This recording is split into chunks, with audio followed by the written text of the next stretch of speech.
Grüß euch, ich bin's wieder, der Peter vom Atelier Mörd und heute geht's um Weiterbildungen, heute geht's um Volontariatstellen oder auch um feste Anstellungen. Und falls ihr Interesse habt, entweder das eine oder andere dazu zu lernen oder einmal schnuppern wollt, Praktikumstage machen wollt, beziehungsweise sogar feste Anstellung habt und in dieser Anstellung eine Spitzenprodukte für Musiker bei uns da machen wollt oder eventuell sogar Instrumente bauen, dann könnte das Video für euch interessant sein. Und jetzt warst du dran, Tobias. Bitte!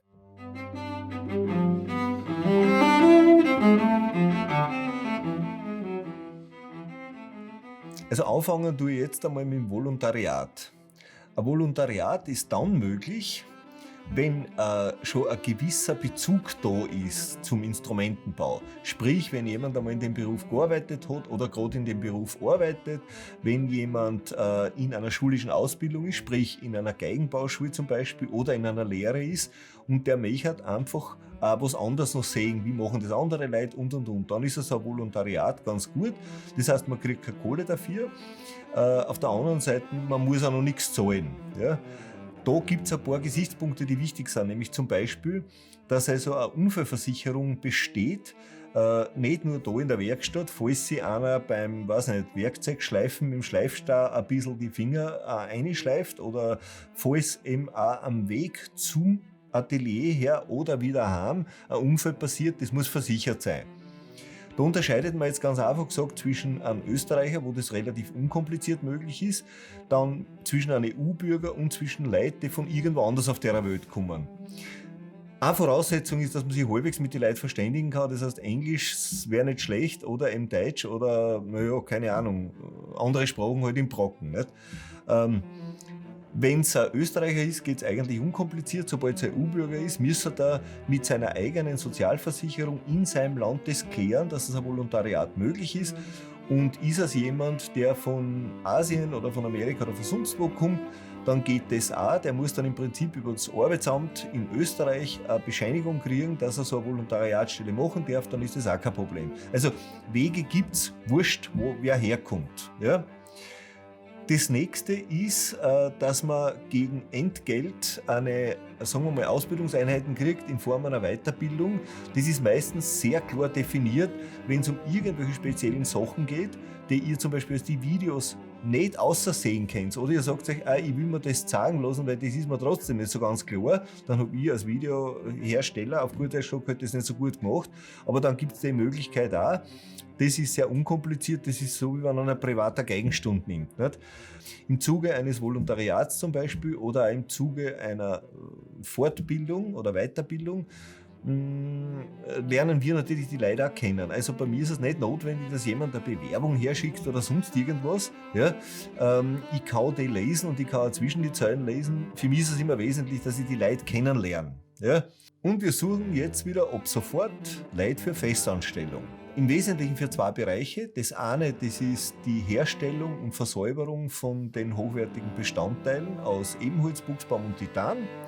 Da geht es um Handarbeit beim Fertigmachen, beim Versäubern. Da geht es auch um Arbeiten am CNC, Hochpräzisionsmaschinen und um das Zusammenbauen dieser Teile. Ja?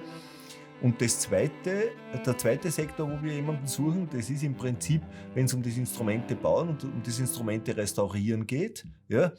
Da sind natürlich Vorkenntnisse absolut von Vorteil. Das Wichtigste für mich ist, dass jemand wirklich den Willen hat, ein super schönes Produkt, ein hochqualitatives Produkt, also mit einem Wort ein Produkt herzustellen, wo ein Musiker, wenn er Sicht ausflippt und sich einfach jeden Tag freut darüber, wie es funktioniert, klingt und ausschaut. Das ist das Ziel, was wir haben. Wir wollen die besten Produkte machen und wir werden die besten Produkte machen. Und vielleicht bist du dabei. Das hast du voll schön gesagt. Was dann auch noch hilfreich ist, wenn jemand handwerklich sehr geschickt ist, was auch noch hilfreich ist, wenn jemand also, was weiß ich, ein räumliches Vorstellungsvermögen hat, ein ästhetisches Wohlbefinden hat. Für mich ist es irrelevant, auf gut Deutsch gesagt, von wo jemand kommt. Für mich ist es irrelevant, was jemand für einen Glauben hat oder für politische Anschauung. Ja. In der Werkstatt wird weder politisiert, noch wird da irgendwas gepredigt. Das brauche ich da nicht. Ich bin auch vom Typ her so, ich lasse also auch andere Meinungen gern zu. Ja. Wenn es nicht wirklich von meiner abweichen, weil die meisten Sachen sind nicht zu diskutieren, sondern die passen schon so, wie ich es mache. Ja. Depp. Was heißt? Dass du noch ernst bleiben kannst. Ich meine das so. Und wie gesagt, ich habe das auch schon öfter gehört, nicht? Man soll Vertrauen entgegenbringen, die Leute. Ja. Aber hier und da ist nicht schlecht, wenn man nachschaut, ist es so. Ja? Sprich, Kontrolle, ein Moderator ist auch nicht so ganz deppert, bin ich draufgekommen. Also, kleines Beispiel. Wenn mein Jüngster mir sagt, ich habe mein Zimmer aufgeräumt, dann sage ich zu ihm, schick mir ein Foto. Gut, der hat inzwischen ein paar Fotos gemacht, wie er es einmal aufgeräumt hat. Ja, und kann jetzt immer wieder ein anderes Foto schicken und schält mich da auch noch. Nicht? Das, was für mich wichtig ist, ist, dass es Leute sind, auf die man sich verlassen kann. Ja, die sozusagen jetzt nicht gleich davonlaufen, wenn es einmal eine Schwierigkeit gibt. Die, wie sagt man, das ist so richtig schön ausgedrückt, die Adoleszenz bereits vollendet haben. Also, wo sie nicht brauchen kann und nicht will, das ist irgendein Kindergarten, der vielleicht gerade die ersten Schritte auch geht, wenn es darum geht, wie kann man sich mal einen Joint reinziehen. Ja? Aber ich habe einen Drogentest in der Lade liegen. Und wenn ich das Gefühl habe, ja, dass einer nicht richtig ansprechbar ist und ich rieche keine Fahne, ja, na, dann kann schon passieren, dass ich wissen will, was er konsumiert, wo er es her hat und was er gezahlt hat dafür. Alter, das kannst du nicht sagen.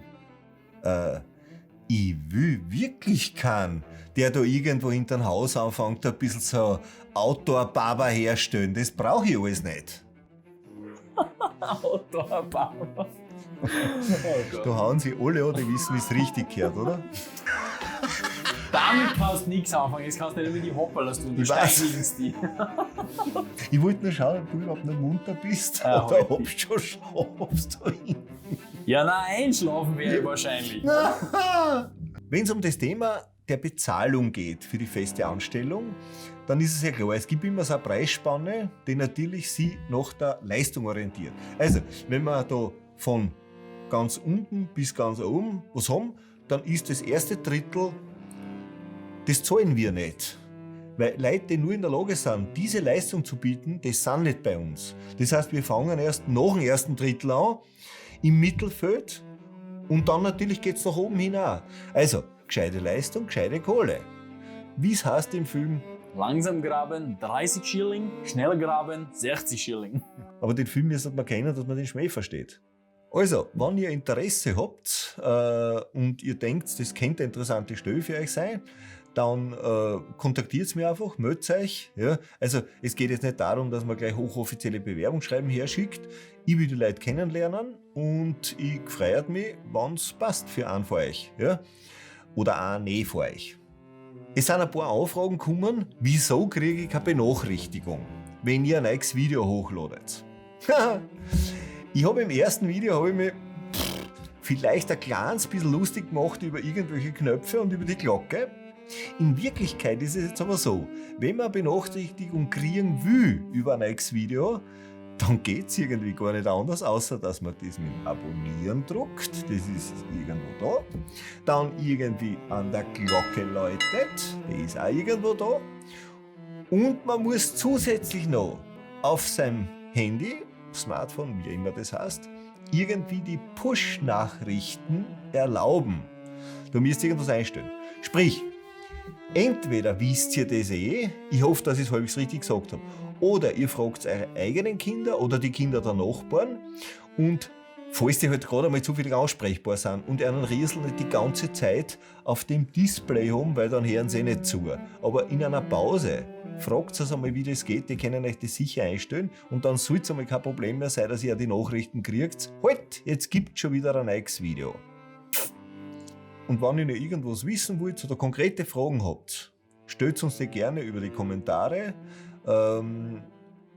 Wurscht jetzt, ob es um ein Volontariat geht, ob es um eine Festanstellung geht oder ob es um eine Weiterbildung geht, schreibt es einfach rein. Ich freue mich, wenn ihr beim nächsten Video wieder dabei seid. Da gibt es was Hochinteressantes. Viert euch bis zum nächsten Mal. Der Bur hat jetzt gerade gesagt, hochinteressant darf ich nicht sagen, weil es könnte ja ein unglaublich fades Video werden. Ja.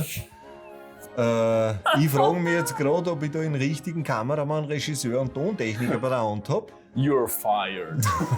Heute geht es um Weiterbildungen, um Volontariat und mach's nochmal. Genau. Dann brauche ich nur das nochmal sagen, oder? Ja, ich will nicht da beim Intro einen Schnitt machen, du kannst ja alles nochmal sagen. Wie erkläre ich ihm jetzt, dass seine zarte Seele nicht zu sehr verletzt wird? Du meinst die zarte Künstlerseele, die sich unter diesem Speck verbirgt? Gut, dann mach ich's jetzt noch einmal. Aber mit dem gleichen Pep wie beim ersten Mal, gell? Leidl, das ist eine Dreckschleider der Alte, den habe ich echt zu viel beigebracht. Es ist übrigens nicht illegal, wenn man im Keller irgendeinen Käfig aufstellt, wo man Kinder hier und da einsperrt eine Woche. Hier und da ist die Überlegung richtig, dass man die Viertelstunde echt spazieren geht. Und jetzt können Leute sagen, eine Viertelstunde ist ein bisschen hochgegriffen. Wurscht. Das passt einmal, oder? Können wir es einmal noch machen? Ach du Arsch. Ich wollte ja nie Schauspieler werden. Versäuberung und Hand, also irgendwie so gemacht, nicht? Wenn ich das so sage, wie du das daherstammelst, dann darfst du immer sagen, jetzt machen wir es noch einmal.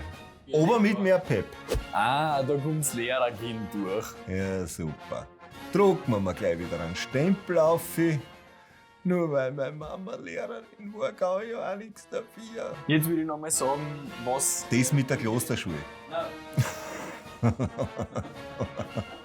Du musst jetzt auch sagen, das mit dem... Also ich sage jetzt das, was der Papa mir gesagt hat, was ich sagen soll. Das ist ein Trottel. Jetzt gehen wir back and wake. Wake and bake. Nein, du Depp sagst das nämlich so oft falsch, dass das dann, wenn es darauf ankommt, falsch sagst. Wurscht.